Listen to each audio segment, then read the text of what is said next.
People who are 25 years and above, what's the harshest life lesson you've learned? Story 1. No one is going to save you. You have to save yourself.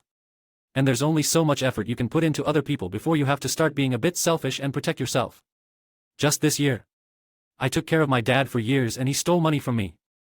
I helped my ex through a tough spot in her life at expense to my own mental health. She always told me how supportive she told her therapist and friends I was, then broke up with me for not being emotionally supportive enough.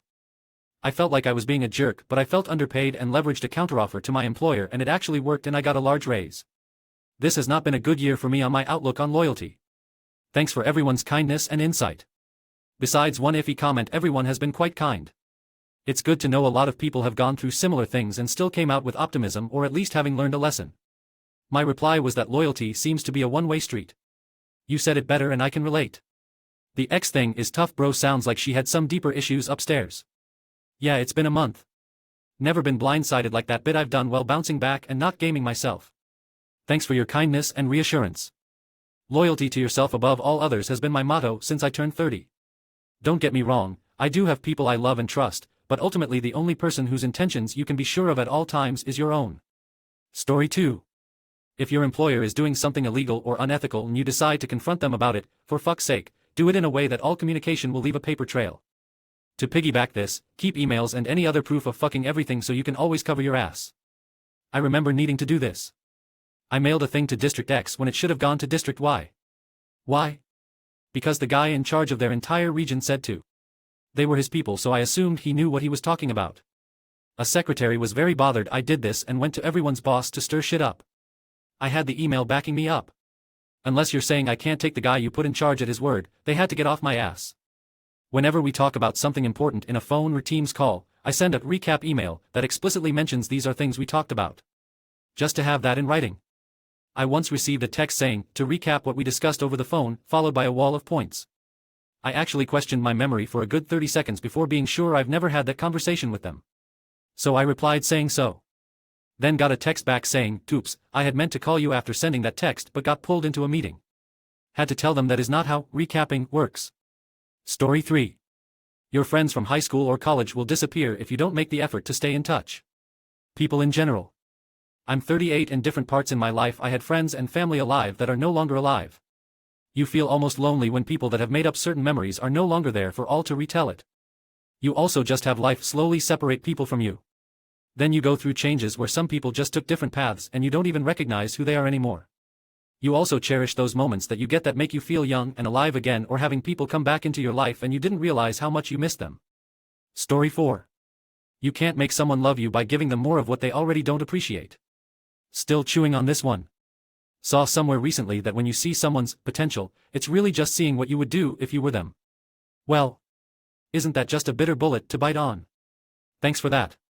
Best advice I could ever give anybody is never fall in love with somebody's potential. My thoughts after getting someone through medical school that decided to abandon ship 2 months before graduation for a surgeon. Good luck, kids, with your new father figure. I was a ways for the means out of a shitty situation. Now I get to watch them go off on European vacations while living check to check for someone I thought appreciated the unwavering support. Story 5. That life can take a loved one at any time, so cherish those you love, make time for family and friends, and tell people you love them often. This is so true. My grandfather died the morning after the doctor agreed to discharge him from the ICU. I don't have a single picture with him.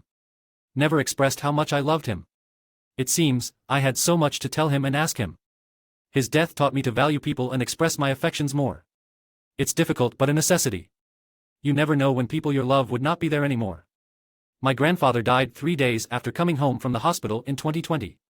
He got home on a Friday, we spent the whole weekend talking and going down memory lane and just spending time like always. They raised me, and I was 20 and living at home at the time. Anyway, I woke up that Monday morning around 4:30 a.m. to go to my job and just had the weirdest feeling. When it was time for me to leave, I went to go wake them up and say goodbye like I usually did before going out to work. My grandfather would usually walk me to my car when he was feeling well because it was so dark, but this day he did not move. He had died overnight, paramedic suspect just sometime after we had all fell asleep. BC he was already so far gone, yet we all had went to bed around 11 p.m. My grandma lie in the bed asleep next to him, unknowing. Death is so sudden sometimes that it's jarring. Story 6. Shit can go south in a literal heartbeat. Yup. Went to work today. For the second time ever at this job, Came home for lunch instead of eating at work or getting fast food. Get home. Find my mom, a stroke victim, covered in blood. She fell and hit her head. Just like that, the rest of my day was spent at the emergency room. Thank God she's alright, 7 staples later. But you literally have zero idea what you're walking into from one moment to the next. Fucking life, man. Wow, I am so sorry this is how you spent your day. I completely understand where you're coming from. I had a similar situation with my mom when I was a teenager, except she was drunk and hit her head on the side of a table, but that's another story. And I spent that whole night, on the night before school, in the ER with her. Sometimes you have no idea what the next thing that's going to happen is. There's a guy who finally got extradited from Japan after a year and a half because he was in prison for passing out at the wheel from altitude sickness and killing a couple people. Something completely out of his control, completely unpredictable and improbable, being in a foreign prison, not knowing if he'll be able to get back home to his family. From something that happened in a split second. Just insane. I knew a Brazilian guy who died from being jetted with water in Japanese prison. He was in solitary for 3 months before, no futon, on floor. Just for running red light, cost no one stops nighttime at red lights in São Paulo. I know an American who died in São Paulo off the beach just going for a swim while visiting my ex-boss. Shit can go down at any time, for anyone. Story 7. Your health can evaporate quickly. I turned 40 this year. A woman I have known since junior high, full of life, did everything, and I mean everything right. Great health, worked out, took care of herself, did not feel well one day, went to the doc, got blood work done. The next morning her doc calls her at like 5 a.m., get to the hospital now, you are scheduled for an emergency scan as soon as you walk in. That morning she was diagnosed with some form of highly aggressive, very late-stage cancer. It had already metastasized to her brain. She had 6 months at most. She died in less than 45 days, and she deteriorated fast. She attempted to chronicle it on her Facebook, but it stopped rather quickly. It is not fair. Story 8. By the time you hit 30, all the small things you've gotten away with that everyone bugged you about starts catching up to you. Bad posture, welcome back and neck pain. Smoking, welcome a strong cough. Never stretch, welcome tightness. Bad diet, welcome various health issues. You always feel invincible when you're young. 30s where you realize you were wrong. I'm 33 and fuck you for reminding me of all the things I should have done. Get with it now, dude. Still plenty of time to fix things at 33. Don't be 40, 50, 60, 70 and regret wasting away the last decade because you thought it was too late. I was in a store the other day and an older guy, 70s prob, mentioned to the clerk that he had a birthday earlier that week. The clerk asked him how he was doing and the guy responded, if I had known I was going to live this long, would have taken better care of myself. That hurt to hear as a relatively healthy yet mostly sedentary 38 years old. Dude, tell me about it. I turned 30 and threw my back out sleeping. It was rough. My daughter was born when I was 30 and during the 2021 Super Bowl one was picking her up out of her swing and my back just gave out. My wife had to help me up off the floor. Couldn't lift anything at work for a week before I went to a physiotherapist and since then my back has been mostly great. Story 9. You have to speak up for yourself. No one else will. And a lot of people will be mad when you do, because it's not benefiting them. Do it anyway. 100% right.